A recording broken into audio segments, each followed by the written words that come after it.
एक व्यक्ति था, बड़ी प्रसिद्ध कथा है शिव महिम्न स्तोत्र की, कि एक व्यक्ति था महादेव का बहुत बड़ा उपासक। उसी नगर का एक राजा भी महादेव का बहुत बड़ा उपासक। भक्ति में कभी कभी प्रतिस्पर्धा आ जाती है कि हम पहले जल चढ़ा दें महादेव पे, हमसे पहले कोई ना चढ़ा के जाए। वीवीवीआईपी की भी बहुत कैटेगरी होती है। एक तो होती है हमको बस पास से दर्शन हो जाए, एक होती है हमको अभिषेक का अवसर मिल जाए, एक होता है कि पूरे दिन में सबसे पहला अभिषेक मेरा हो। इतना भी चाहते हैं लोग। तो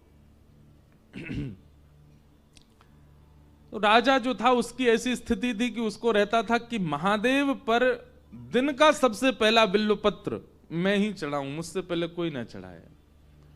और उसके लिए उसने क्या किया, पूरे नगर से बिल्व पत्र के जितने पौधे वृक्ष आदि थे सबको मिटवा करके एक अपने ही बगीचे में बिल्व पत्रों का बगीचा प्रकट कर दिया।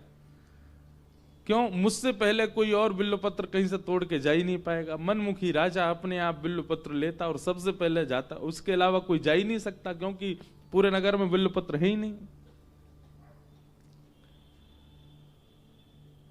एक और भक्त महादेव का, उसने कहा ये तो हिंसा है।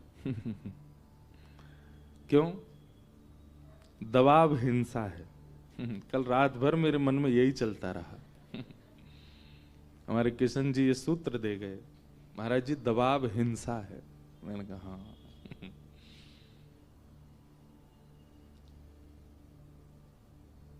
तो महादेव के उस भक्त ने सोचा कि ये तो गलत कर रहे हैं, इन्होंने सारे बिल्व पत्र अपने आंगन में लगा लिए हैं और कोई और जा ही नहीं सकता, ऐसे थोड़ी होता है।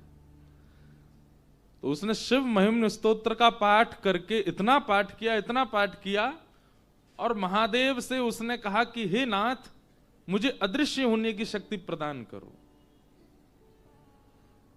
और महिम्न स्तोत्र के पाठ से उसको यह प्राप्त हो गया, अदृश्य होने लगा। अब आप प्राप्त करोगे तो मिस्टर इंडिया नहीं बन पाओगे। भगवान ने कलयुग में कुछ लोगों की बुद्धि मनस्थिति देख करके वरदान देने और महिमाओं का फल देना थोड़ा कम कर दिया है। अब अदृश्य नहीं हो पाओगे। किसी के मन में अगर ये लोभ आ गया हो, ये बढ़िया बता रहे हैं। अब तो भैया एक बात हम बताएं, कलयुग में सारी स्तुति, सारे जप तप, सबका एक ही फल मिलेगा। क्या? आप सरल हो जाओगे, आप सहज हो जाओगे, आप दीन हो जाओगे। और क्षमा कीजिए, आप सारे चमत्कारों से युक्त हो गए लेकिन सहज नहीं हुए, सरल नहीं हुए, दीन नहीं हुए, तो आपने अपने अनुष्ठान में कहीं कमी छोड़ी है। हरि जी मोहे संत हृदय कर दीजो, हरि जी मोहे संत हृदय कर। आज तक किसी ने महादेव से ये मांगा नहीं होगा कि हे नाथ मेरे हृदय को संत बना दो, मेरे हृदय को सहज बना दो। पड़ोसियों को देख के ईर्ष्या करता है ये, दूसरे के धन को देख के लोभ करता है ये, पर स्त्री पर पुरुषों के प्रति काम प्रकट करता है ये। हे विश्वनाथ मेरे हृदय को सरल बना दो। कभी कोई मांगता है? कोई नहीं मांगता। तो शिव महिम्न स्तोत्र का पाठ करके उस महादेव के उपासक ने अदृश्य होने की विद्या सीख ली। अब वो क्या करता, रूप धारण करके सैनिकों के सामने चलता फिरता जाता और राजा के बगीचे से जाकर के एक एक बिल्व पत्र उखाड़ने लगता। सैनिक जैसी तलवार लेके उसके पीछे भागते और जैसी मारने के लिए जाते सो अदृश्य हो जाता और सारे बिल्व पत्र तोड़ करके राजा से पहले महादेव पर अर्पित कर देता। तो कथा तो पूरी सुनो पहले। तो उसका रोज का ये नियम बन गया। अब राजा इतना क्रोध में भर गया, बोले कि ये मेरे से पहले आता, मेरे आंगन के बिल्व पत्र ले जाकर के और महादेव पर चढ़ा देता है। तब उसने जाकर के, राजा ने जाकर के अपने गुरु को ये बात बताई। बोले कि मुझे बताइए मैं कैसे उसको रोकूं, कैसे उसको पकड़ूं। उसकी ये विद्या मेरे लिए घातक बन रही है, वो पकड़ में ही नहीं आता, तलवार का प्रहार होने से पहले अदृश्य हो जाता है। तो गुरुजी ने कहा देखो ये दैवी शक्ति है, और शिव महिम्न स्तोत्र से उसने उसको जागृत कर लिया है। अगर किसी व्यक्ति की योग्यता, ये भी बहुत ध्यान से सुनने वाली बात है, किसी व्यक्ति की योग्यता, किसी व्यक्ति के स्वभाव, किसी व्यक्ति के गुण, किसी व्यक्ति की बुद्धि, किसी व्यक्ति के दैवी गुणों को यदि नष्ट करना हो तो उसको निर्माल्य के ऊपर चढ़ा दो। महादेव पर अर्पित किया गया बिल्वपत्र, महादेव पर अर्पित किया गया माला, या फिर किसी भी दैव स्थान में ठाकुर जी को अर्पित किया गया कोई भी वस्त्र है, पुष्प है, तुलसी है, कुछ भी है, अगर उस पर किसी का पैर रख दिया जाता है, उसका यह अपराध होता है कि व्यक्ति के भीतर जो फिर दैवी शक्ति होती है वो शून्य हो जाती है, वो नष्ट हो जाती है। व्यक्ति के अंदर जो विवेक बुद्धि होती है वो विवेक बुद्धि कहीं ना कहीं शांत हो जाती है। मंदिर प्रेमिसेस के अंदर अगर आप पैर रखते हैं तो कोई दोष नहीं, पर मंदिर से बाहर अगर आपका पैर पड़ जाए तो भैया इंद्र अपनी गद्दी से जब गिर सकता है निर्माल्य पर पैर रखने से, हम तो मानव हैं। इसलिए मंदिर में तो सावधानी रखो। मंदिर के पुजारी जी आपको बिल्वपत्र दें। अभी अभी देखो आज क्या आया, बाबा का सेहरा आया हमारे लिए विश्वनाथ भगवान को पुजारी जी लेकर के आए। आज वर्ष के प्रारंभ में ही सेहरा पहना दिया है जय हो हमारे पंडित जी बड़े प्रसन्न हो रहे थे सारे तो ये निर्माल्य है, ठाकुर जी को अर्पित है। तो मंदिर के अंदर अगर चरण आपकी गलती से पड़ जाएं तो कोई दोष नहीं, पर मंदिर के बाहर तो इन ऐसे जो भी मंदिर से प्राप्त होने वाली वस्तु उनको बड़ी सावधानी से घर लेकर के आया कीजिए। और संभवतः घर में कहीं बगीचा हो, कहीं सुंदर गार्डन जैसा हो, उसमें एक स्थान निर्माल्य के लिए ही रखिए। धागे सारे निकाल लीजिए और पुष्प आदियों को वहीं व्यवस्थित कर दीजिए। गंगा जी में भी अगर आप पधराते हैं तो वैसे तो गंगा जी में ना पधराएं, इनका उपयोग हो जाएगा अगर इनको भूमिगत ही कर दिया जाए। धागे निकाल लीजिए और उनको भूमिगत कर दीजिए। बहुत सावधानी रखा कीजिए निर्माल्य के प्रति। आज मानव भूल चुका है निर्माल्य की। हमने कई बार देखा मंदिर से निकले उतार करके महाराज कहीं डाल दिया, उसका अपराध। इन्हीं अपराधों से ना जाने कितने अपराध हमारे ऊपर लगे हो। भजन तक कम हो जाएगा हमारा, भक्ति में आलस्य आना प्रारंभ हो जाएगा निर्माल्य पर चरण रख दिया तो गुरु जी ने उपाय बता दिया। बोले निर्माल्य पर उसका पैर अगर पड़ गया तो उसकी अदृश्य होने वाली शक्ति खत्म हो जाएगी। राजा ने यही किया। शंकर जी पे खूब सारे बिल्वपत्र चढ़ाए, अभिषेक आदि करके सारे बिल्वपत्र ले जाकर के सारे बगीचे में फैला दिए। बोले अब आए सुबह। दूसरे दिन जैसे ही वो भक्त आया, वो तो अदब से आता था सबके आगे, जैसे सैनिक उसको मारने जाते सो अदृश्य हो जाता। जैसे ही उसने प्रवेश किया, प्रवेश करते ही निर्माल्य पर पैर रख दिया। अब उसको नहीं पता है कि उसके अदृश्य होने की शक्ति जा चुकी है। बिल्वपत्र तोड़ने लगा। राजा भी हंसता हुआ ऊपर से आ रहा था। सैनिक दौड़ करके गए, जैसे ही उसको पकड़ने लगे अदृश्य होने की शक्ति उसकी समाप्त हो गई। राजा बोला अब भाग करके दिखा। तलवार निकाल करके राजा उसका सर धड़ से अलग करने आया। उसने नेत्र बंद करके महादेव से प्रार्थना की, हे महादेव, मैं कोई पाप नहीं कर रहा हूं, केवल एक राजा जो हठ पूर्वक पूरे नगर के बिल्वपत्रों को हटवा करके अपने आंगन में लगवा लेता है, उसको केवल सिखाने के लिए मैंने ये क्रिया की। मेरा कोई इसके प्रति अपराध नहीं। अपराध हो तो मुझे दंड मिले, और यदि मेरा अपराध नहीं है तो आप मेरी रक्षा करो। उसके मन में विचार आया, जिस महिम्न स्तोत्र ने मुझे सिद्धि प्रदान की, आज वह सिद्धि चली गई तो पुनः महिम्न स्तोत्र से आ भी जाएगी। और राजा जब तक समीप आता उसने पुनः शिव महिम्न स्तोत्र का पाठ किया। और जैसे ही राजा तलवार प्रहार करने लगा, स्तोत्र का पाठ पूर्ण होते ही उसकी वह शक्ति पुनः जागृत हो गई, फिर अदृश्य हो गया और फिर वहां से चला गया। तो ये बात हम क्यों कह रहे हैं? इतना पावरफुल है शिव महिम्न स्तोत्र। लेकिन ये सारी बात क्यों कही गई है? स्तुतियों का राजा शिव महिम्न स्तोत्र, और स्तुति जिसकी इतनी महान है तो इसका मतलब वो महादेव कितने महान होंगे। लेकिन वही महादेव जब हिमालय पर बैठ करके ध्यान करते हैं और श्री पार्वती जी पूछती हैं कि हे श्री महादेव आप किसका ध्यान कर रहे हैं, तब महादेव गाते हैं। वही महादेव जिनकी स्तुति स्तुतियों की राजा है, वो महादेव हिमालय पर बैठ करके पार्वती जी को सुनाते हैं।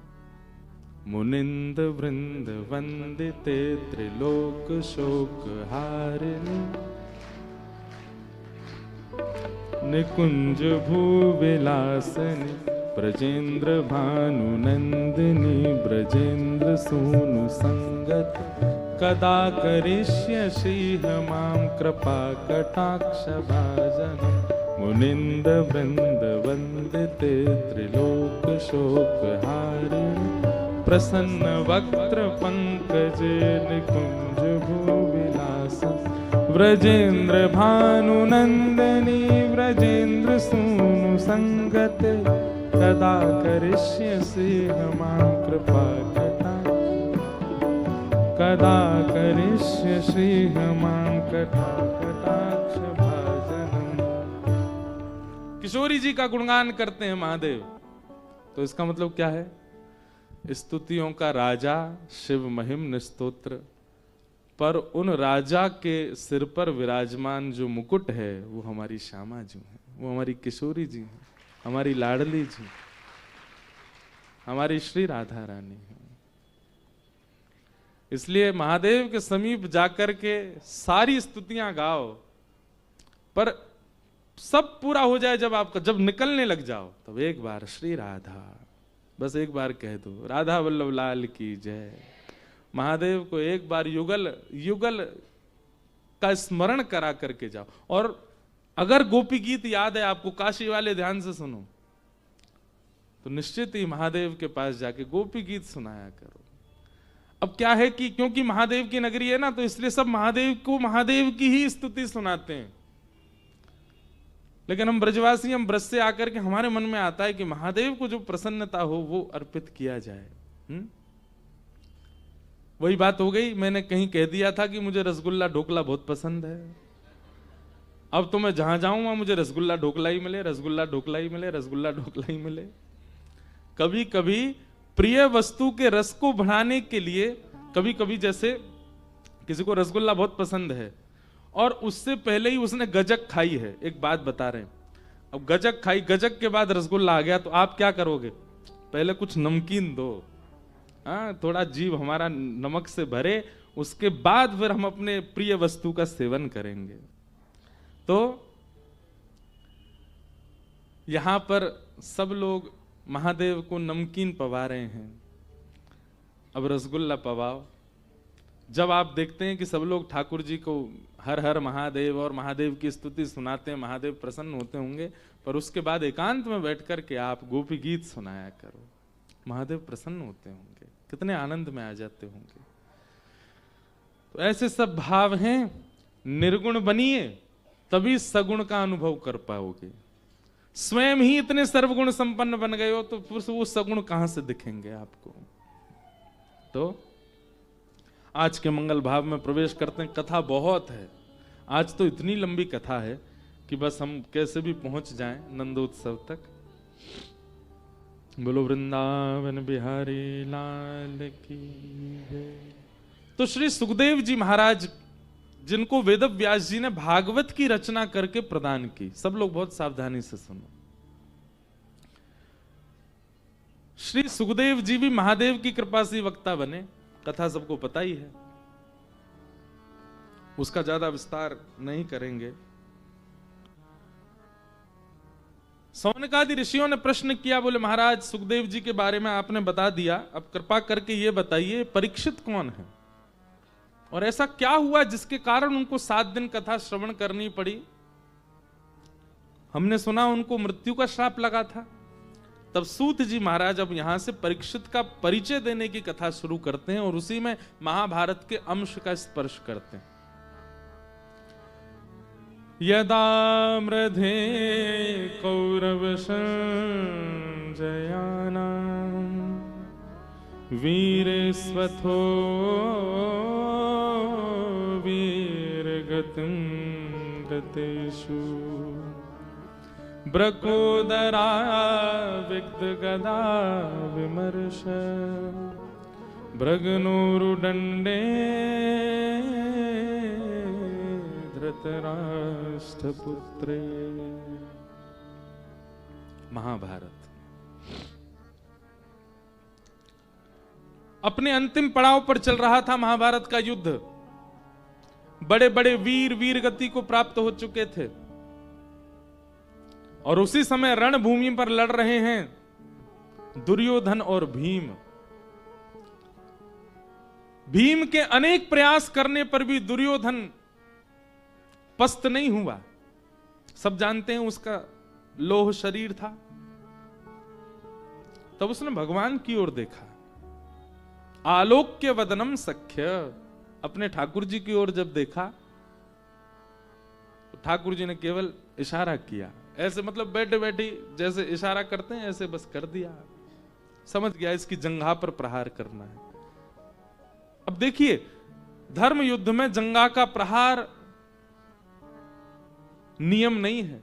नाभि से नीचे आप प्रहार नहीं कर सकते धर्म युद्ध में। लेकिन ठाकुर जी की आज्ञा को भीम ने किंचित भी विचार नहीं किया।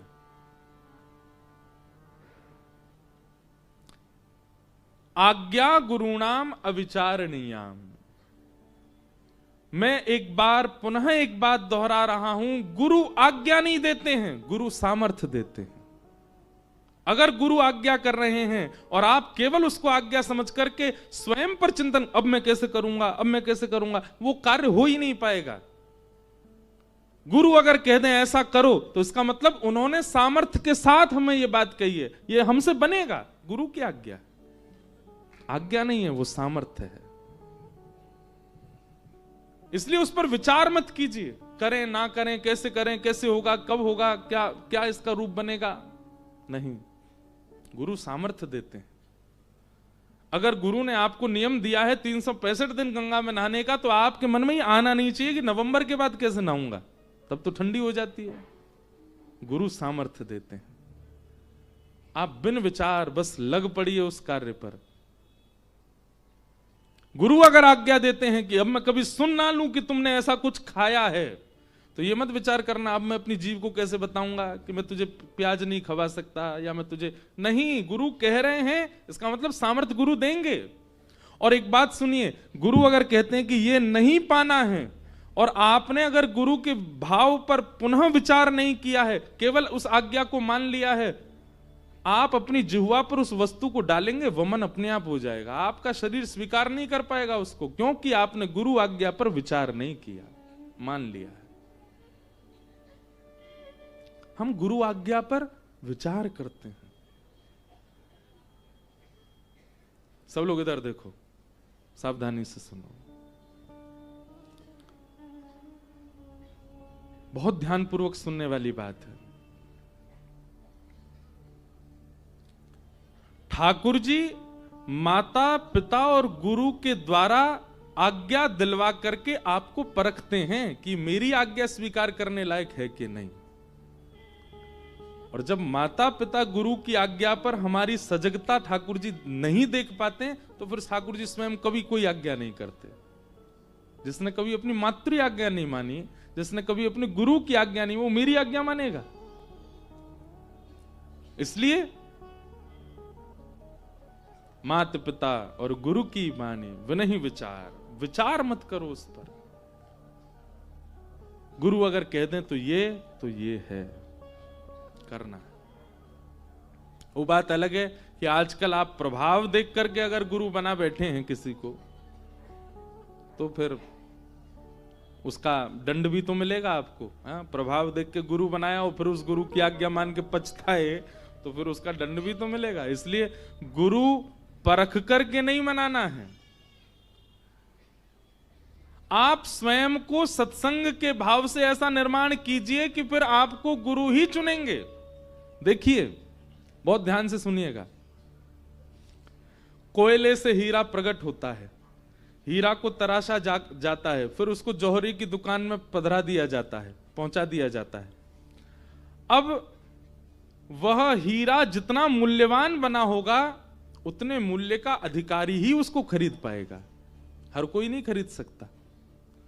ठीक उसी प्रकार हम सब मानव जो हैं, हम सब हीरे के समान हैं। सत्संग से हमने अपने हृदय को जितना तराशा होगा उस हृदय के अनुकूल ही गुरु जीवन में आएंगे। आप गुरु को नहीं चुनते हैं, गुरु आपको चुनता है। वो बात अलग है कि आपके मन में आया मैं इनसे गुरु दीक्षा ले लूं और आप जाकर के उनसे गुरु मंत्र ले आए, आपको ये प्रोसेस में दिखाई दिया कि आपने चाहा उनके पास जाना, पर नहीं, आपका हृदय का मोल इतना था कि ये गुरु मिले आपको। इसलिए हम गुरु दीक्षा मैं नहीं देता। क्यों? कथा ही सुनो। कथा से पहले हृदय का निर्माण ऐसा कर लीजिए, क्या पता आपका सत्संग के भाव से ऐसा तराशा गया आपके हृदय को कि अत्यंत बहुमूल्य गुरु आपके जीवन में आ गए। और केवल प्रभाव के पीछे भागे, सत्संग नहीं किया, हृदय को तराशा नहीं, हृदय बना, तो फिर गुरु भी उतने मूल्य वाले ही आएंगे। गुरु भी ऐसे ही आएंगे जो हीरे का डस्ट खरीद सके। उसको क्या बोलते हैं जो हीरे का डस्ट बनता है फॉर्म, उसको सॉलिटेयर बोलते हैं उसके डस्ट को। अब पता नहीं क्या बोलते हैं, आप लोग ज्यादा जानो। हमको तो किसी ने बना के पहना दिया है, ये मैं सोचना हमको पता है। अच्छा, इसके पीछे भी कारण है। कई लोग मुझसे पूछते हैं आप क्यों पहनते हो। हमारे यहां संस्कारों में कर्ण भेदन संस्कार भी है, और ये नियमित रूप से, अब मैं उसकी पूरी जानकारी लेके कल बताऊंगा, ठाकुर जी का भी कर्ण छेदन संस्कार होता है। हमारे यहां संस्कार है, हर पुरुष का कर्ण छेदन होना चाहिए। और लोग बाग इस बात को पता नहीं किस रूप में लेते हैं, पर मैं कल और गुरुजनों से पूछ के इसके विषय में पूरी जानकारी सुनाऊंगा। और कल ठाकुर जी का कर्ण छेदन संस्कार का एक पद भी सुनाऊंगा। ठाकुर जी का जब कर्ण छेदन संस्कार हुआ तो क्या हुआ, इतनी सुंदर कथा है। तो ये कर्ण छेदन संस्कार, ये संस्कार है, ये होता है, हर पुरुष का होना अनिवार्य होता है। अब नहीं हो पाया हो तो बात अलग है, पर होना चाहिए। अब कई जगह ऐसा मानते हैं कि गुरु कान में मंत्र बोल देते हैं तो वही कर्ण छेदन हो जाता है, उसी को कर्ण छेदन संस्कार मान लो। यह भी एक अपना अपना मत है, पर धारण करना चाहिए पुरुषों को भी।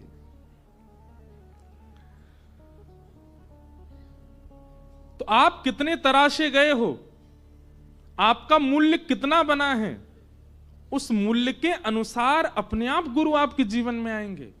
इसीलिए पहले सत्संग खूब करो, सबको सुनो, जिसकी वाणी प्रिय लगती हो उसको श्रवण करो, उससे आपका हृदय निर्माण होगा, गुरु अपने आप जीवन में आएंगे। और फिर गुरु जब जीवन में आ जाएंगे, उनके प्रति आप दूसरा विचार नहीं करोगे, एक बार उनकी आज्ञा होते ही आप पालन करोगे।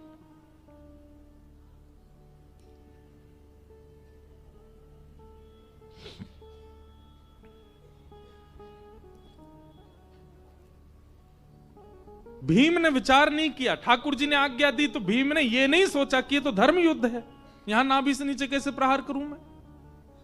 अपनी प्रचंड गदा को जैसे ही घुमा करके नाभि पर प्रहार किया,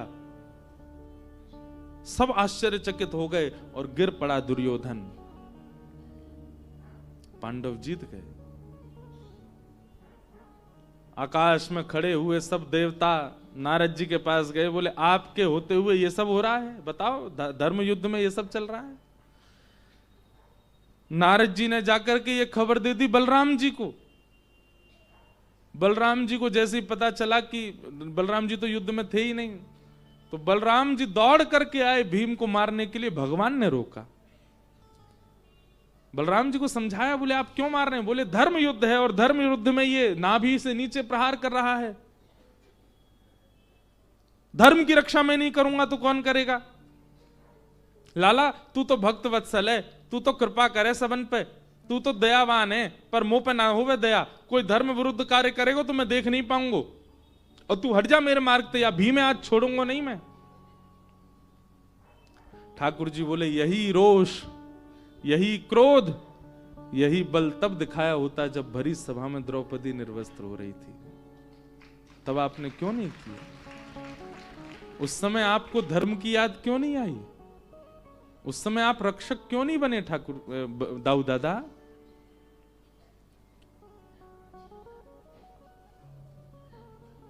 कई लोग संसार में आज भी जहां उनके मतलब की बात होती है वहां वो धर्म के रक्षक बन के आ जाते हैं। गंगा जी के रूप को देख करके कोई धर्म रक्षक नहीं आता आगे, गौ की स्थिति देख करके कोई धर्म रक्षक नहीं आता आगे। आज के बालकों को बुरा नहीं मानिएगा, अब युवा आने शुरू हो गए कथा में, पर आज के बालकों को महादेव का मूल रूप क्या है, प्रभु श्री राम का मूल रूप क्या है, रक्षाबंधन हम क्यों मनाते हैं, दीपावली के उत्सव में गणेश और लक्ष्मी की पूजा क्यों होती है, नहीं जानते आज के बच्चे। हम लोग धर्म नहीं जानते, तब कोई धर्म धुरंधर आगे नहीं आता कि ये बालकों में संस्कार कैसे आवे। केवल उन विषयों पर लड़ने के लिए सब धर्म रक्षक बनकर के आ जाते हैं जिससे पॉपुलैरिटी मिल रही हो। क्षमा कीजिए, हम कड़वी बात कह रहे हैं, मैं बोलता नहीं ऐसे, इसीलिए मैं केवल कथा कहता हूं और कुछ नहीं कहता कभी भी। ये मंच सारी बातें कहने का है जिससे सबकी रक्षा हो, सबका सम्मान हो, सबके भाव हो। आज दाऊ दादा को ठाकुर जी कह रहे हैं इतना ही रोष अगर आपने उस दिन दिखाया होता ना भैया, जिस दिन द्रौपदी का चीरहरण हो रहा था, तो आज ये नौबती नहीं आती, आज महाभारत युद्ध ही नहीं होता। पर उस दिन आप अदृश्य थे, आप दिखे नहीं मुझे। और आज जब दुर्योधन की जंघा पर प्रहार हुआ तो आप अपने हिमालय की तपस्या छोड़ के आ गए यहां पर भीम को मारने के लिए। कहीं ऐसा तो नहीं दुर्योधन आपका शिष्य है, उसके प्रति कहीं आपका शिष्यत्व जाग गया हो, उसके प्रति कहीं आपकी ममता जग गई हो? दाऊ दादा बोले नहीं नहीं लाला, ऐसी बात ना है। दाऊ जी का सारा गुस्सा हल्का, हल मुसल दोनों फेंक दिए दूर। भगवान कहते हैं धर्म विरुद्ध को दंड देना यह धर्म है, पर धर्म विरोधी को मारने के लिए यदि अधर्म का आश्रय लेना पड़े तो वह भी धर्म है। दुर्योधन, बात सुनिए पहले पूरी, ताली की आवश्यकता नहीं, सुनो, समझ में आनी चाहिए, आपका मुखमंडल बता देगा, आप समझे। दुर्योधन धर्म विरोधी है। एक अबला नारी को, एक सौभाग्यवती नारी को भरी सभा में निर्वस्त्र कर रहा था। उसी दिन इससे अधर्म हुआ था, और ऐसे अधर्मी को मारने के लिए हम धर्म का विचार करेंगे कि धर्म क्या कहता है, धर्म कैसे कहता है, धर्म की व्यवस्था क्या है। जिस व्यक्ति ने स्वयं धर्म का उल्लंघन किया हो, और स्थितियां होती हैं धर्म उल्लंघन की, एक नारी का असम्मान, नारी के सौभाग्य का हरण, नारी के भाग्यवंत भेष का हरण, यह तो धर्म की चरम स्थिति को पार कर देना होता है अधर्म की। वो किया है दुर्योधन ने। और ऐसे अधर्मी को मारने के लिए भैया यदि अधर्म का आश्रय लेना पड़े तो वह भी धर्म है। ब्राह्मण को नहीं मारना चाहिए, पर रावण को मारा भगवान ने। वहां पर भी यही बात आई, क्या एक सौभाग्यवती नारी का हरण किया रावण ने, पर स्त्री पर कुदृष्टि डाली है रावण ने। वह धर्म की अधर्म की चरम स्थिति को पार कर चुका है, इसलिए अब उसका धर्म नहीं देखा जाएगा। वो ब्राह्मण है, विप्रकुल का, ये सब विचार नहीं किया जाएगा। कभी कभी अधर्मियों को मारने के लिए धर्म का अतिक्रमण करना पड़ता है, और वही धर्म है। इसलिए दुर्योधन की जंघा पर प्रहार करवाया मैंने।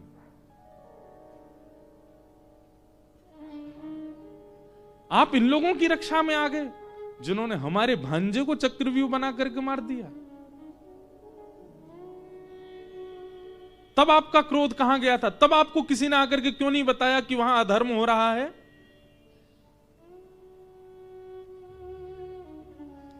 दाऊ दादा का बहुत स्नेही है, बहुत प्रेमी था अभिमन्यु, और जैसे ही पता चला कि अभिमन्यु मारा गया, भगवान ने पूरी बात बताई कैसे मारा गया। और भैया हमारी भांजे की बहू सगर्भा है, उत्तरा गर्भवती है। मैं कैसे उसके बालक को जवाब दूंगा कि मैं जिस युद्ध मैदान में था वहां उसके पिता की रक्षा नहीं कर पाया? और आप इन धर्म विरोधियों के लिए आप यहां हलमुशल लेकर के आ गए मेरे सामने भीम को मारने के लिए। दुनिया कहे मैं पक्षपाती हूं तो हां मैं हूं, पांडवों का पक्षपाती हूं, पर पांडवों के उन गुणों को कोई नहीं देख रहा है जिस गुण के कारण मैं पक्षपाती बना हूं। दाऊ दादा का सारा क्रोध वहीं शांत हो गया। ठाकुर जी को हृदय से लगाया, बोले लाला मुझे क्षमा कर दे, मुझे क्रोध ज्यादा ही आए गए हो। ठाकुर जी बोले क्रोध भी अच्छा पर सही समय पे आवे, और पांडवों की विजय हुई। परंतु अब भी संपूर्णता हुई नहीं थी। गुरुपुत्र अश्वत्थामा को अचेत अवस्था में पड़े दुर्योधन ने कह दिया, इन्होंने छल से मारा तो तुम भी छल करो, तुम क्यों विचार करते हो? और अश्वत्थामा मारने के लिए जब गया, भगवान पांडवों को लेकर के अन्यत्र कहीं चले गए, पर द्रौपदी के 5 पुत्र सोते रहे और उन 5 का वध अंधेरे में पांडव जान करके कर दिया।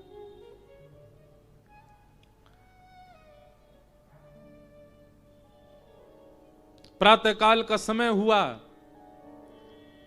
पूरे पांडव समाज आज उत्सव मनाने के लिए तत्पर थे, परंतु मातम मनने लगा। क्यों? शिविर से रक्त की धार बह रही है। दौड़ करके जाके देखा तो द्रौपदी के निर्दोष बालक मरे पड़े हैं।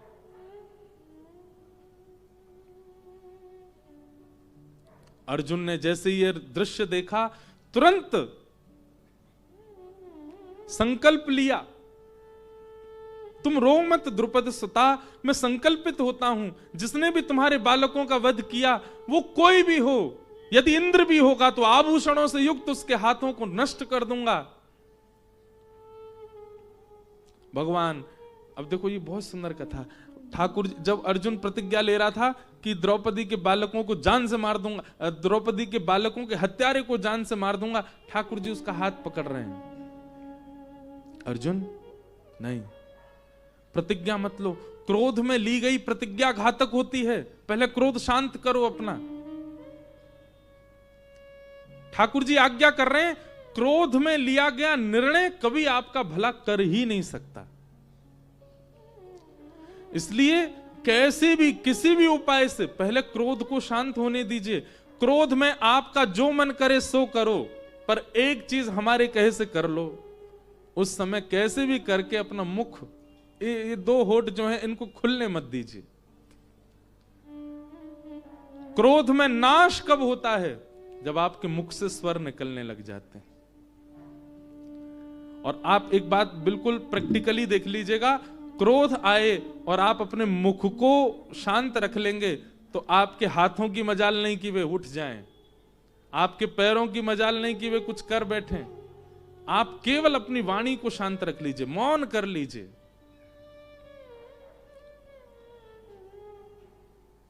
अगर उस समय आप मौन हो गए तो आप एक बहुत बड़े विचित्र निर्णय को लेने से बच जाएंगे, जिससे आपका पूरा जीवन परिवर्तित होने वाला था। जीवन सिक्के की भांति पलटने वाला था, एक अभाग्य की ओर। क्रोध में कभी निर्णय नहीं लेना चाहिए।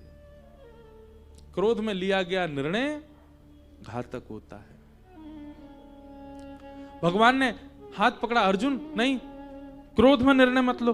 तो अर्जुन इतना क्रोध में था कि उसने ठाकुर जी का हाथ भी छोड़ दिया। बोले हट जाइए केशव, आज मुझे बोलने दीजिए, मैं प्रतिज्ञा लेता हूं जिसने भी द्रौपदी के निर्दोष बालकों को मारा मैं उसको जीवित नहीं छोड़ूंगा। भगवान कुछ बोले नहीं, मन ही मन सोचे अब आइयो मेरे पास, फिर बताऊंगा।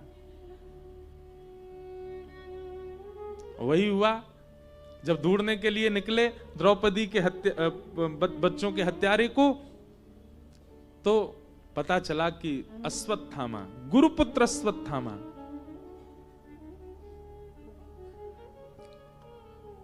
पकड़ लिया उसको। ब्रह्मास्त्र छोड़ा था, ठाकुर जी की शरण में गया तो ठाकुर जी ने उसको आज्ञा की। अब देखो यहां पर एक बात, भगवान पहले ही रूठ चुके थे थोड़े थोड़े अर्जुन से, क्योंकि बात नहीं मानी। उसके बाद प्रसंग आता है कि अर्जुन जब पकड़ने के लिए अश्वत्थामा को गया तो अश्वत्थामा ने ब्रह्मास्त्र छोड़ा, और जैसे ही ब्रह्मास्त्र को आते देखा अर्जुन चरणों में गिर गया ठाकुर जी को, भगवान मेरी रक्षा करो। अगर हमारे आपके जैसा स्वभाव होता ठाकुर जी का तो ठाकुर जी क्या कहते, खुद ही लड़ ले, मेरी तो माननी नहीं तुझे। लेकिन नहीं, शरण गए प्रभुता ही न त्यागा। ठाकुर जी का ये गुण बहुत सुंदर है। क्या वो विचार नहीं करते हैं हम कितने अवगुणी हैं, हम कितने पापी हैं, हमने क्या क्या नहीं किया, वो सारे अवगुण हैं हमारे अंदर। एक बहुत सुंदर पंक्ति है, नफरत है जिनसे उन्हें सदा, नफरत है जिनसे उन्हें सदा, उन्हीं अवगुणों में मैं हूं पड़ा। कुटिलता है, कपट भी है, छल भी है और अभिमान है। कभी स्वयं से पूछिए, क्या आप योग्य हैं ठाकुर जी के? ठाकुर जी को जो अप्रिय लगता है वो सारे अवगुण हमारे भीतर भरे पड़े हैं, लेकिन फिर भी हमारे मंदिर जाने पर कभी ठाकुर जी अपने कपाट बंद नहीं करते, ठाकुर जी हमें दर्शन देने से इनकार नहीं करते, हमें प्रसाद देने से कभी मना नहीं करते, हमें कथा सुनवाने के लिए वक्ता को आपके नगर में भेज देते हैं, जाओ वहां कथा करो ताकि नगर के सब लोग कथा सुने। ठाकुर जी चाहें तो इन सब पर प्रतिबंध कर सकते हैं, क्यों? हम उनके योग्य नहीं है, पर नहीं, सारे प्रतिबंधों को भूल जाते हैं। मानव का स्वभाव कैसा होता है, एक बार यदि किसी से उसका मन उठ गया, सारे द्वार बंद कर देगा उस व्यक्ति को अपने पास आने के। व्हाट्सएप पे ब्लॉक कर देगा, सोशल मीडिया पे ब्लॉक मार देगा, अपना नंबर बदल देगा, उसको नंबर ब्लॉक कर देगा। आजकल तो यहीं से ही द्वार बंद हो रहे हैं, ब्लॉक से ही सारे संपर्क। ठाकुर जी कभी हमें ब्लॉक करते हैं? कभी नहीं। हम चाहे कितना भी अवगुण क्यों ना कर लें, सब जगह खुले रहते हैं द्वार। सीखो ठाकुर जी से, कितने दयालु हैं। अर्जुन ने मानी नहीं थी बात, लेकिन अब संकट आने पर जैसे ही गिरा चरणों में, भागवत जी में वर्णन है, ठाकुर जी ने फिर उसको आज्ञा की तू भी ब्रह्मास्त्र चला दे, और दोनों ब्रह्मास्त्र समाप्त हुए, शांत हुए, अर्जुन की रक्षा हुई। अश्वत्थामा को पकड़ करके लेकर के बांध करके उसके हाथ पैर जैसे ही पहुंचे, द्रौपदी ने सुना मेरे बालकों का हत्यारा मिल गया। निकल करके बाहर आई देखने को, किसने मारा मेरे बालकों को। इतना सुंदर श्लोक है, निरीक्ष कृष्णापकृतं गुरुसुतं वाम स्वभावा कृपया नाम च। जिस प्रकार गोस्वामी जी की वाणी परिस्थिति अनुसार बदल जाती है, कभी सती जी को दक्ष कुमारी कहते हैं और सकल भवानी कहते हैं, और वहां पर परिस्थिति बदल रही है इसलिए नाम बदल जाता है। ठीक वैसे ही द्रौपदी ने जैसे ही आकर के अपने बालकों के हत्यारे को देखा तो श्री शुकाचार्य जी महाराज यहां पर द्रौपदी का नाम बदल देते हैं। क्या कह रहे हैं? निरीक्ष कृष्णापकृतम गुरु सुतम। अपने गुरु सुत को जैसे ही द्रौपदी ने देखा, नहीं बोले किसने देखा, बोले कृष्णा ने देखा। परीक्षित जी महाराज सौनकादि ऋषि सूत जी से कहते हैं, आपने द्रौपदी को कृष्णा क्यों कहा? सूत जी कहते हैं, ये मैं नहीं कह रहा हूं, तो उस सभा में खड़े हुए द्वारिकाधीश कह रहे हैं। क्यों? बालकों के हत्यारे को देख करके मां को क्रुद्ध होना चाहिए, मां को क्रोधित होना चाहिए, पर ये द्रौपदी क्या कह रही है कि उवाच चास हन्तस्य वंदना नयनम सत्यम मुच्यतामेष ब्राह्मणो नितराम गुरु। अर्जुन, ये तुमने क्या किया? किसको बंदी बना के लाए हो? हमारा गुरुपुत्र अश्वत्थामा, वही कह रही हूं, गुरुपुत्र अश्वत्थामा, जिन गुरु ने हमें धनुष उठाना सिखाया, बाण चलाना सिखाया, रणभूमि में खड़ा होना सिखाया। युद्ध के कारण उनका तो वध हुआ, युद्ध, कम से कम उनके परिवार के प्रति तो गुरु निष्ठा का पालन करो। गुरु पुत्र गुरु के समान होता है, और आप इसको यहां बंदी बना के लिए आए। इसको छोड़ दो, इसको अभी मुक्त कर दो। जैसे ही अपने बालकों के हत्यारे को मुक्त करने की कामना करने लगी द्रौपदी,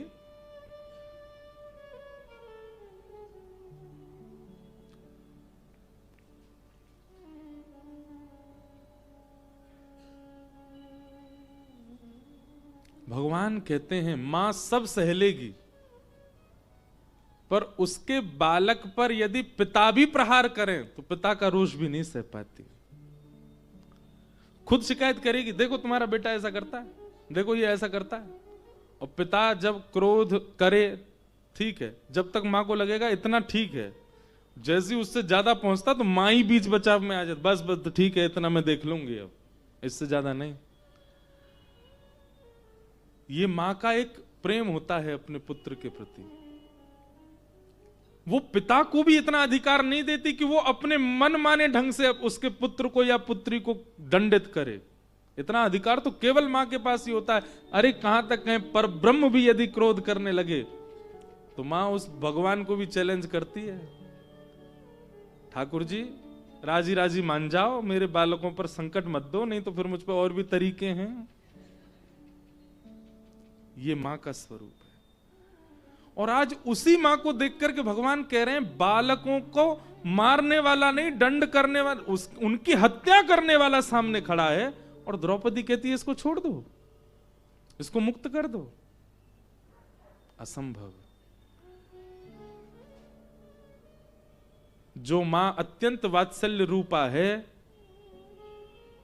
उसे खप्पर हाथ में लेने में समय नहीं लगता।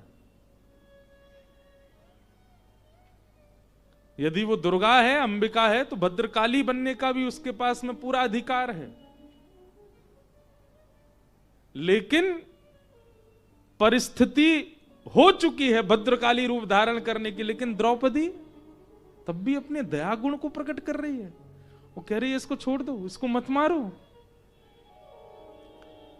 तब भरी सभा में किसी ने क्या कहा क्या नहीं कहा, परंतु सूत जी महाराज कहते हैं भरी सभा में दूर खंबे से सिर लगा करके खड़े द्वारिकाधीश के नेत्र सजल हो गए देख करके, और कहा दया का देवता है कृष्ण और दया की देवी है कृष्णा।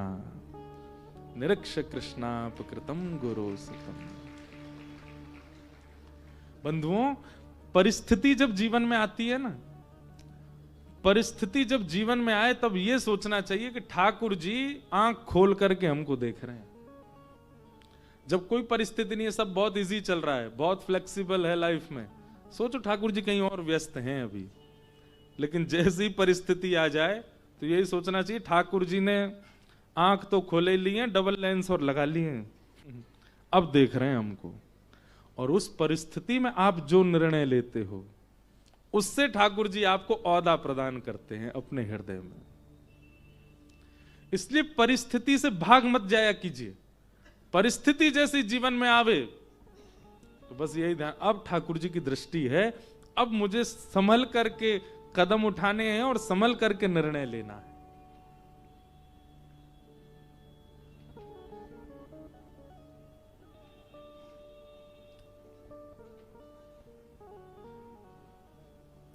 पूरी परिस्थिति बन चुकी थी क्रोध की, पर नहीं किया, बल्कि कह दिया कि इसको छोड़ दो।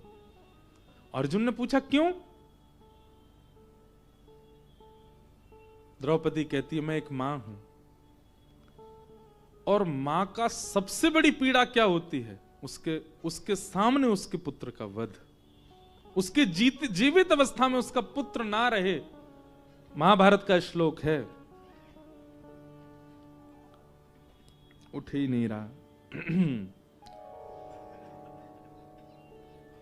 वासुदेव जरा कष्टम कष्टम निर्धन जीवनम पुत्र शोक महाकष्टम कष्टात् कष्ट कर क्षुधा। बहुत ध्यान से सुनिए, सबसे बड़ा कष्ट क्या है? जरा, बुढ़ापा। आंखों पे पड़ेगा जाला, नाक से बहेगा नाला, लाठी से पड़ेगा पाला, जरा जिंदगानी का। सबसे ज्यादा कठिनाई होती है बुढ़ापे में। अच्छा पता है क्यों? क्योंकि आपकी इंद्रियां हो चुकी हैं शिथिल, पर इंद्रियों की जो इच्छाएं हैं वो बहुत बलवान होती हैं। आप जब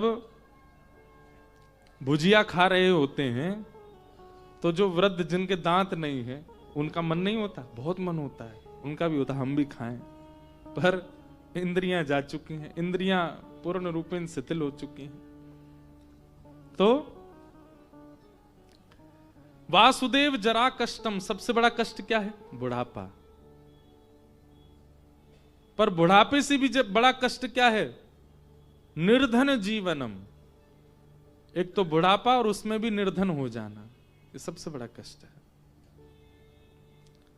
पर संसार में सबसे बड़ा कष्ट क्या है? सबसे प्रचंड कष्ट क्या है? पुत्र शोक महाकष्टम। वो महाकष्ट है कि माता पिता जीवित और उनका पुत्र चला जाए। द्रौपदी कहती है मैं 5 पुत्रों की मृत्यु की स्थिति में हूं अभी। एक मां को कितनी पीड़ा होती है अर्जुन, तुम सह भी नहीं पाओगे। 1 करोड़ बिच्छू एक साथ डस रहे हो, इतनी पीड़ा हो रही है मुझे अभी, और मैं नहीं चाहती जिस पीड़ा में मैं हूं कोई और मां जाए, इसलिए इसको मत मारो। द्रौपदी यूं ही नहीं बन गई है भगवान की बहन, यूं ही नहीं प्रिय है श्री कृष्ण को।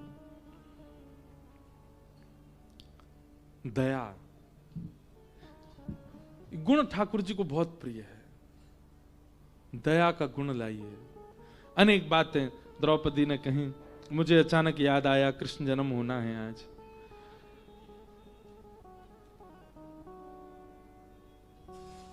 भगवान ने अर्जुन से कहा, अर्जुन द्रौपदी की बात तुमको माननी चाहिए, उसके 5 बालक हैं, मां की आज्ञा के बिना तुम वध मत करना। अर्जुन ने युधिष्ठिर की ओर देखा, बोले आप बताइए। युधिष्ठिर बोले मैं भी द्रौपदी के पक्ष में हूं, द्रौपदी की बात में धर्म न्याय सब कुछ है। भीम की ओर देखा तो भीम तो वैसे ही अपनी भुजाएं तान रहे थे, बोले तू छोड़ दे मैं मारता हूं इसको। बलवान व्यक्ति का यही स्वभाव होता है। भीम वही है। बुरा नहीं मानिएगा कोई बलवान बैठा हो तो। बलवान लोग यहां से कम सोचते हैं, उन यहीं से ही सोचते हैं सीधा। अच्छा, किसी में भी आप वान हो जाओ, वान मतलब महान हो जाओ। बलवान व्यक्ति बल से ही सोचता है, धनवान व्यक्ति धन से ही सोचता है, गुणवान व्यक्ति गुण से ही सोचता है। इसलिए भगवान के हो जाओ तो भगवान से ही सोचोगे, उनसे ही विचार करोगे। तो भीम बोला मैं मार देता हूं। नकुल सहदेव बोले नहीं, हम भी द्रौपदी के पक्ष में। प्रजा से पूछा तो प्रजा बोली हमारे हवाले कर दो। अर्जुन ने भगवान की ओर देखा, बोले आप बताओ। करिष्ये वचनम तव। भगवान नहीं, कल ले तू अपने मन की, पहले मना किया था तेरे को। नहीं नहीं नहीं भैया बताइए ना भगवान, मैं क्या करूं, मैं बहुत बड़ी दुविधा में फंसा हूं।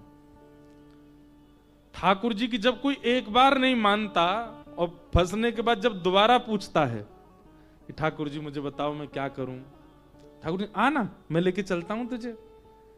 आप क्या कह रहे थे?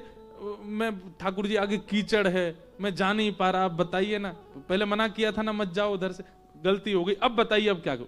आओ मेरा हाथ पकड़ो लेके चलता हूं। ठाकुर जी फिर दलदल में लेके जाएंगे, कीचड़ से निकाल के दलदल, और 2-4 बार बुक आ जाओगे, सांस मांस चली जाएगी, गिरने नहीं देंगे लेकिन अनुभव कराएंगे। एक बार आज्ञा ना मानने का फल तो देंगे। इसलिए एक बार में ही मान लिया करो ठाकुर जी की। बड़ी प्रसिद्ध एक बात हो गई, वायरल हुई। वो हमारे एक पंडित जी, उनका ब्याह निश्चित हुआ। मुझसे बोले महाराज जी ब्याह करूं कि नहीं करूं। मैंने कि करना तो है ही भैया, तुम्हारा क्या मन है? वो पता नहीं, समझ नहीं आ रहा है। मैंने कहा एक काम करो, हमारे लाल जी से पूछो, पर्ची डालो सामने। एक पर्ची डाली करूं, एक पर्ची डाली नहीं करो, और एक और पर्ची डाली जैसा तुम्हारा मन। ठाकुर जी कह रहे हैं। तीनों पर्ची डाली, सब हम लोग विप्रदेव सब खड़े थे। पर्ची डाली रात में शयन में, सुबह मंगला करके हमने कि भाई एक पर्ची उठाओ। पर्ची उठाई तो उसमें आया नहीं करो। स्पष्ट ठाकुर जी ने मना कर दिया, मत करो। अब हम सब उसको देखें। मैंने कि अब उसने कहा एक तो दुविधा हो गई, वो तो मैंने आपको बताई नहीं। मैंने क्या, घर वाले तो पक्का कराए हैं। मैंने कि तो फिर इतना, इसीलिए गुस्सा में ठाकुर जी ने मना किया है। बोले पहले मुझसे पूछता, जब सारी बात पक्की होगी तब क्यों पूछने आया है? बोले एक बार और डाल लूं, शायद हां कर दे। मैंने कहा डाल, तो फिर डाली, फिर उठाई तो क्या आया, कर लो। अब बोला अब तो आगे। मैंने कि सुन, अब एक एक पॉइंट हुए, अब तीसरा पॉइंट देख। मैंने कहा अब एक बार और डाल, अब जिस तरफ पड़ला ज्यादा, 2 वोट जहां पड़े वो करना। पंडित जी ने तीसरी बार फिर पर्ची डाली, अब की बार उठाई तो आया जैसा तुम्हारा मन। तीनों बार तीनों अलग उत्तर। तो सिर पकड़ के बैठ गए। मैंने कहा सुनो, हमारे लाल जी छोटे से, अब ज्यादा संकोच, उनको खेलने दो। मैंने अब तेरा जो मन हो तो कर। ब्याह कर लिया। ब्याह के बाद में अब हम तो रहते हैं कथाओं में, रहते हैं महीनों महीनों बाहर ही हैं। तो उनकी गृहिणी गई अपने मायके, और मायके जाकर के फिर महीनों तक आई नहीं। अब वो बोले महाराज जी क्या करूं? मैंने कहा लाल जी तो पहले ही मना कर रहे थे मत करो। तुमने जबरदस्ती करी। अब तुमको था कि कैसे भी करके 2 बार हाँ ही आ जाए, अब ब्याह तो हो ही गया। मैंने कहा प्रथम आज्ञा ही मान लिया कीजिए ठाकुर जी की, बार बार नहीं। इसका मतलब ये नहीं आप सभी पर्चियां ही डालते रहो ठाकुर जी के आगे। इसके पीछे एक बात और हम कहते हैं, भैया ठाकुर जी को ज्यादा संकोच में नहीं डालना। आप छोटी छोटी बातों पे ही पर्ची डाल रहे हो। आज बताओ कढ़ी बनाए कि दाल बनाए, बता डालो। ठाकुर जी कहेंगे अरे भैया मैं नित्य क्रीड़ा करवे वारो, निकुंज में रहवे वारो, तेरी उलझनन नहीं सुलझाऊंगो। तो को मैंने बुद्धि दई, आंख दई, नाक कान सब दिए, अपने आप कर। जब आपको लगे कि बहुत विषम परिस्थिति, तभी ठाकुर जी से आज्ञा लिया कीजिए। बात बात की आज्ञा लेंगे तो ठाकुर जी गुस्सा में उल्टी पर्चियां उठवाएंगे। ले बेटा ये ले, ये कर। हाँ तो कहीं हमारो नुकसान कर रहा लीला में। तो भगवान ने मना किया था अर्जुन को कि प्रतिज्ञा मत ले, पर अर्जुन नहीं माना। तो अब जब गया ठाकुर जी कर ले अपने मन की, कर ले। नहीं नहीं एक बार आप बता दीजिए, जो कहेंगे वो करूंगा। भगवान बोले देख ले, जो कहूंगा सो करेगा। बोले हाँ। भगवान कहते हैं ब्रह्म बंधुर न हंतव्य आतताई बधारहण। ब्राह्मण कैसा भी क्यों ना हो, अर्जुन उसको मारना नहीं चाहिए। और बालकों का हत्यारा कोई भी क्यों ना हो, उसको छोड़ना नहीं चाहिए। तेरे सामने जो परिस्थिति है, ये ब्राह्मण है इसलिए इसको मारना नहीं है, और क्योंकि ये बालकों का हत्यारा आतताई है इसलिए इसको जीवित नहीं छोड़ना।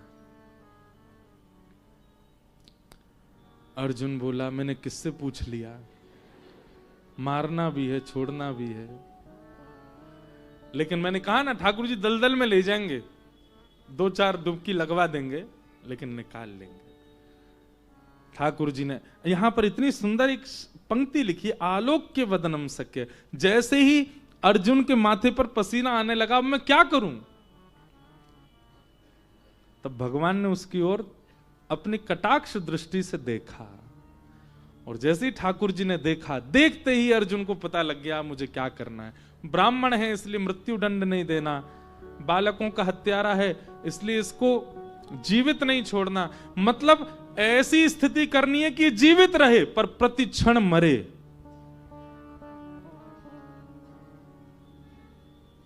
और वही किया। जीवित व्यक्ति प्रति क्षण कब मरता है, जब भरी सभा में उसका अपमान होता है।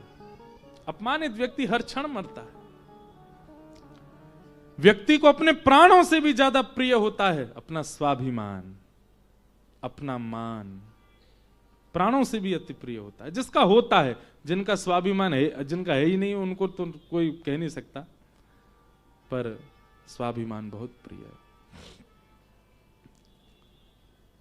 आधी दाढ़ी मूछ मूड़ करके, आधे केश मूड़ करके, शिखा छेदन करके बड़ी सभा से बाहर कर दिया।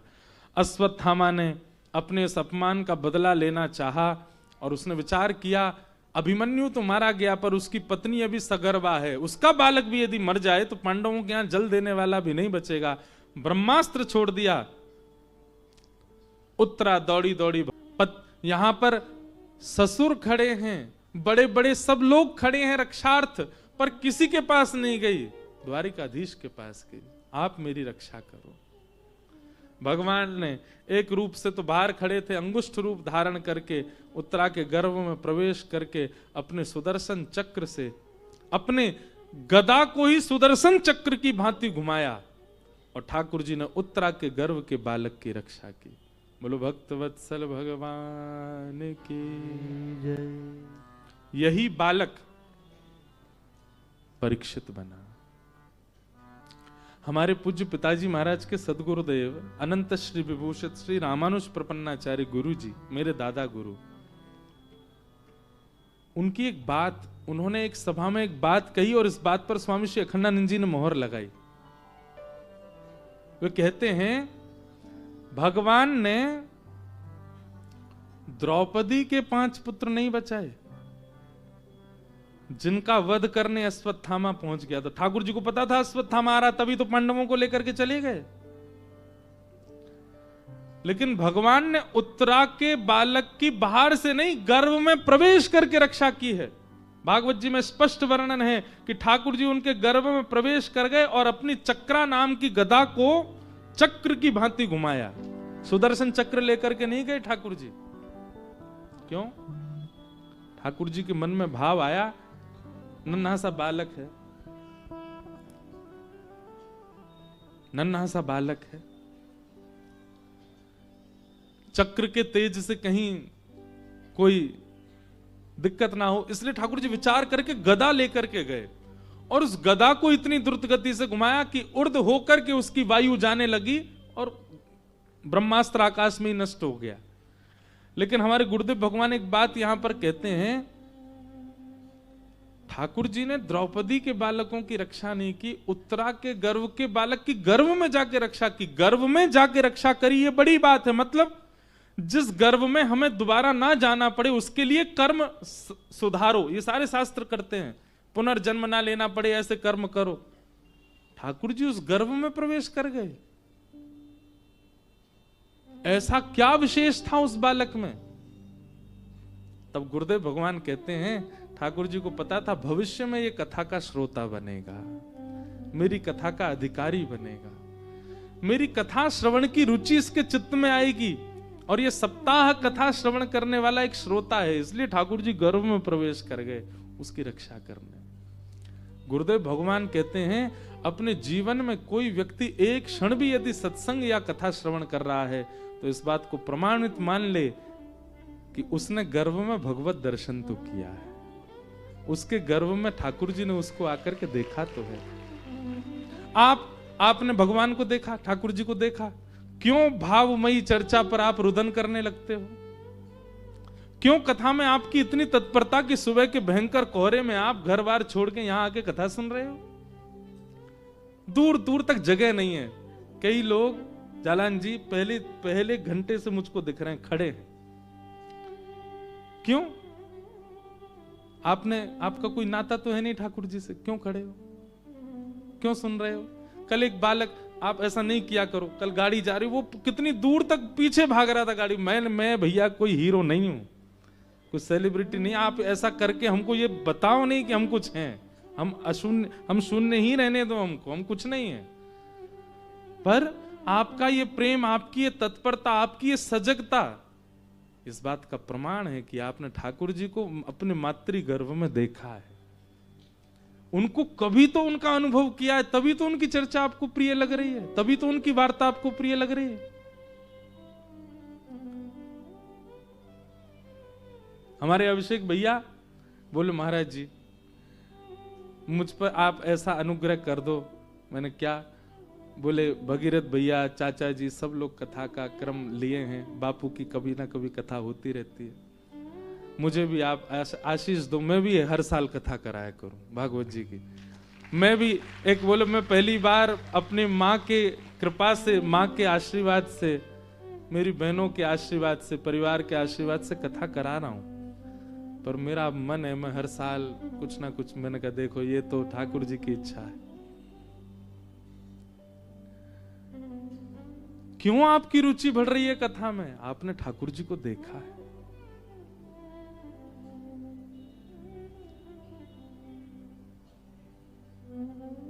पंक्ति में गाता हूं कथा में,